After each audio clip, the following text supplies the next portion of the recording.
Hello friends, welcome back to our channel. Chithi special போண்டான்னு போட்டிருக்காங்களே, Chithi serial 1 அல்லது 2 அப்படின்னு தானே யோசிக்கிறீங்க. சித்தி சீரியல் ஸ்பெஷல் போண்டா இல்லைங்க, இது என்னோட ஹஸ்பண்ட் ஸ்ரீஹரியோட சித்தி. நான் இந்தியா போயிருந்தப்போ பத்மா சித்தியும் அவங்க பொண்ணு ஸ்வேதாவும் எனக்காக செஞ்சு கொடுத்த ஸ்பெஷல் போண்டா. நானும் சித்தியும் தான் கூப்பிடுவேன், அதனால தான் சித்தி ஸ்பெஷல் போண்டா.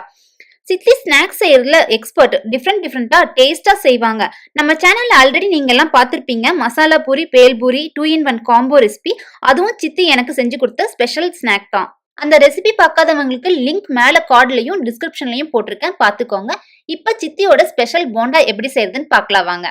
மைதா மாவு 1 கப் எடுத்துக்கலாம்.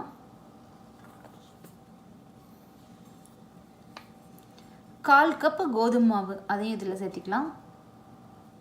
1 கரண்டி இட்லி மாவும் சேர்த்திக்கலாம்.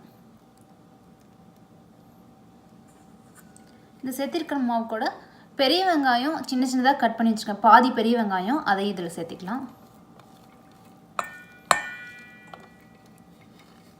பச்சை மிளகா உங்கள் காரத்துக்கு தகுந்த மாதிரி சேர்த்திக்கோங்க. நான் வந்து 4 பச்சை மிளகா சேர்த்திருக்கேன். பச்சை மிளகாய்க்கு பதிலாக மிளகாத்தூளும் சேர்த்திக்கலாம். கொஞ்சமாக கொத்தமல்லி இலை, கருவேப்பிலை, இது எல்லாத்தையுமே இதில் சேர்த்திக்கலாம். பேக்கிங் சோடா வந்து ஒரு 1/4 டீஸ்பூனுக்கும் கொஞ்சம் கம்மியாக தான் எடுத்திருக்கேன், 1 பிஞ்ச் சேர்த்தினா போதும், அதையும் இதில் சேர்த்திக்கலாம். சால்ட்டு தேவையான அளவு சேர்த்திக்கலாம். இது எல்லாத்தையும் சேர்த்து நல்லா மிக்ஸ் பண்ணிவிட்டு கொஞ்சம் கொஞ்சமாக தண்ணி சேர்த்து மிக்ஸ் பண்ணிக்கலாம். மாவு ரெடியாக இருக்குது, போண்டா சுட்டு எடுத்துடலாம். இப்போ ஒரு கடாயில் எண்ணெய் ஊற்றி நல்லா காஞ்சிருச்சு. இப்போ நம்ம மிக்ஸ் பண்ணி வச்சுருக்க மாவு இதில் போட்டு எடுத்துடலாம். இந்த மாதிரி குட்டி குட்டியாக போட்டு எடுத்துக்கலாம்.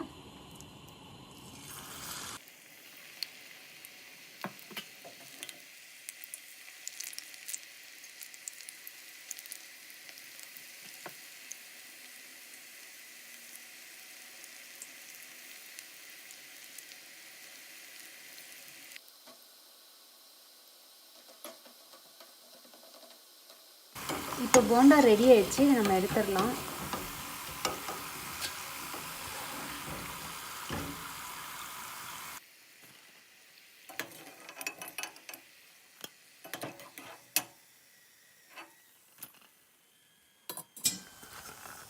இதே மாதிரி எல்லா மாவும் சுட்டு எடுத்துக்கலாம்.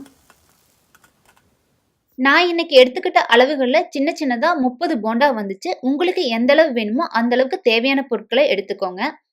இது ரொம்ப சீக்கிரமா செஞ்சிடலாம். அதே சமயத்துல டேஸ்ட்டும் சூப்பரா இருக்கும். இதே மாதிரி நீங்களும் செஞ்சு பார்த்துட்டு உங்களோட ஃபீட்பேக்கை கமெண்ட் செக்ஷன்ல சொல்லுங்க. இந்த வீடியோ பிடிச்சிருந்தா லைக் பண்ணுங்க, ஷேர் பண்ணுங்க. நம்ம சேனலை சப்ஸ்கிரைப் பண்ணி மறக்காம பக்கத்தில் இருக்க பெல் ஐக்கான் பட்டனை பிரஸ் பண்ணி வச்சுக்கோங்க. அடுத்து இன்னொரு இன்ட்ரெஸ்டிங் ரெசிபியோட உங்களை எல்லாம் மீட் பண்றேன். Thank you friends.